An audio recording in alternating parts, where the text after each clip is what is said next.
Let's go. Ladies and gentlemen, Pub versus Crate. Let's get ready to rumble. Pink against blue. Train hard and play hard. It's all up to you. In Robot Quest Arena, it's a battle to the top and a battle to somebody by drop. Welcome back to the Hopeless Hobby Addict. Apologies, I have been away for a few months. Work and kids out of school in the summer, Disney vacation, some Russian hackers at work, a little dash of COVIDs I finally caught after all these years. Knocked me down a few notches, but we're ramping back up. And I've got a backlog of Kickstarter unboxings to go through, so a little late to the game, but it'll feed some extra stuff into the channel for now while I'm prepping some more miniature painting videos. So today I want to touch on Robot Quest Arena. This is one of the ones from Wise Wizard Game I've backed. I back way too many games from them, but I've always liked card drafting style games. Star Realms being probably one of the more popular, well-known ones.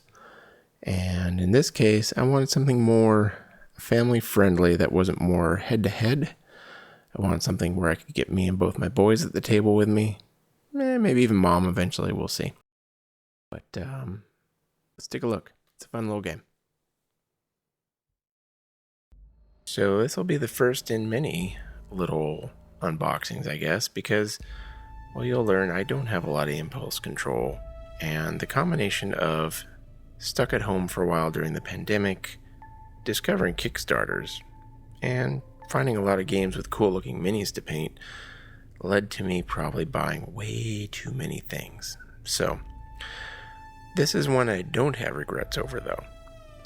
Robot Quest Arena, being a Wise Wizard Games product, I knew it was going to be quality. I knew I liked the drafting aspects of their games, and I kind of knew what to expect going in. This just had more physical components that I was hoping would draw my kids off the tablets and the video games and down to the table with me for a little family battling. The box itself is not a total shelf hog.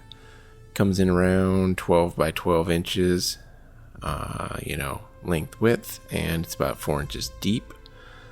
It's enough space to hold all the add-on robots that are available as well, and they come with some extra cards and tiles. No pulling things out of multiple boxes here. It's just like one nice tidy box on your shelf to grab when you're ready to play. It's always nice when the rulebook itself is only 13 pages, 14 if you cover all the credits on the back of it. They got nice links right out to where the rules updates will be, QR codes for that. There's even a theme song you can QR code out and play. You can see the core set here only comes with this one sheet of punch outs as well. So the yellow plus signs are basically your spawn points you put on the board. There's some concrete pillars you can drop in. And then there's 8 little, they're various like power up kind of spots or spots that can damage an opponent if you knock them into it. Robots ship in this little plastic blister pack for safe shipping. Took me a minute to get in here, but there's plenty of room in this big pit in the box, so I just leave them in there now that I've got the game here. And there's room for all the add-on models I got as well. The models themselves are very solid. They have some heft to them. I don't know if that's just being a solid resin and the size of them, or if they added something to them, but they just have a very satisfying weight to them, a real quality feel. There are also 3 other ones not available in this core set. I believe it's Kettle, Dozer, and Jaws. I got them all on the Kickstarter, and I believe they're selling those now as well on Amazon or Game Store, wherever you get this product at. Now you can see here the box layout is great. There's a lot of space. They included these foam space fillers, so when you get the game initially and you don't have all the add-ons, etc., you can leave those in to help keep everything organized and kind of, tight. but you just pull those out and expand your space as needed. So that was a nice touch. These robot cards have spots here on the top right. That's where your health bar is essentially, which is represented with the little cubes, which are actually considered the victory points in the game. Each have their own very specific play style and abilities to build out your deck to utilize those better. Tokens are just basically little red and blue victory point cubes and some larger red crystals here that each represent 5 of the little red cubes. The game board itself is about 6 panels when you fold it out. 4 of them are the main battle grid here that you're moving around on and putting the various obstacles and power-ups down. The leftmost panels are the store. That's where you're going to be doing all your actual card drafting out of during the game to build out your robot's deck. And so being these are robots, your currency in this game for buying the cards, drafting and building your deck is energy. So batteries give you energy, or you might have a special ability on your actual robot, or you could be sitting on a square on the board that has a specialty spot tile you've laid down that might give you an extra battery energy at the start of the turn. You know, there's various strategies to that. Board Game Geek is ranking this game at a very solid 8.0 with the weight at 2. I am agreeable with both those ranks. It's not rule heavy, which is why it's easy fun and very approachable for a wide range of ages.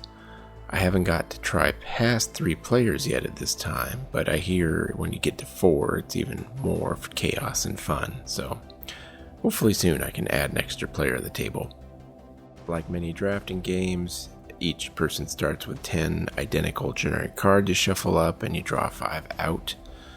That's pretty standard for a lot of the Wise Wizard games, Star Realms, and such. We're all the same way. So whether this game is a gateway to those, or those were a gateway to this, I'm not sure, but they play off each other, and it's nice to kind of just have some standard things you can expect going into each of these drafting style games from Wise Wizard games. I'll probably be doing other little unboxing videos as I go along. I've had so many Kickstarters show up on my doorstep lately, it's just it's mind-boggling. Everything's finally kind of unwinding from about 2 years ago and finally delivering. Except Darkest Dungeons Wave 2, but that's Mythic and they probably want more money, and we're not going to go into that here. I'm still sorting out my filming settings here though, so this is a little bit different for me than doing a painting desk filming, and undoubtedly with some time and practice, these will hopefully get a little better. Alright, so there you go. We're keeping this short and sweet. I'm not going to deep dive into how to play or any of that. Other folks that are more inclined and better at that will teach you those on the web. But at the end of the day, from a dad's perspective with a couple young boys, it's a solid, easy to pick up drafter style game. It's got nice little chunky weighted minis, which, yeah, that tactile piece will help draw people into the table sometimes. It works on me with minis all the time. But, you know, it's lightweight, but it's got enough meat in there and things you can mix up with your game layout that just the core set alone, it'll keep you busy for a while. You know, there's certainly going to be the add-on packs. If it's something that really takes off in the household, there's at least another 4 or 5, I think I got, with all the add-ons during the Kickstarter that they were going to sell at retail at some point. So go for it. As always, thanks to my subscribers I have. If you're new to the channel, you know, this is not my normal stuff. There's more miniature painting, especially around Deep Rock Galactic. Check it out. If there's anything that interests you, you know, throw me a sub and keep in touch. The channel's just going to keep growing and new things are going to keep coming. So, as always, see you soon.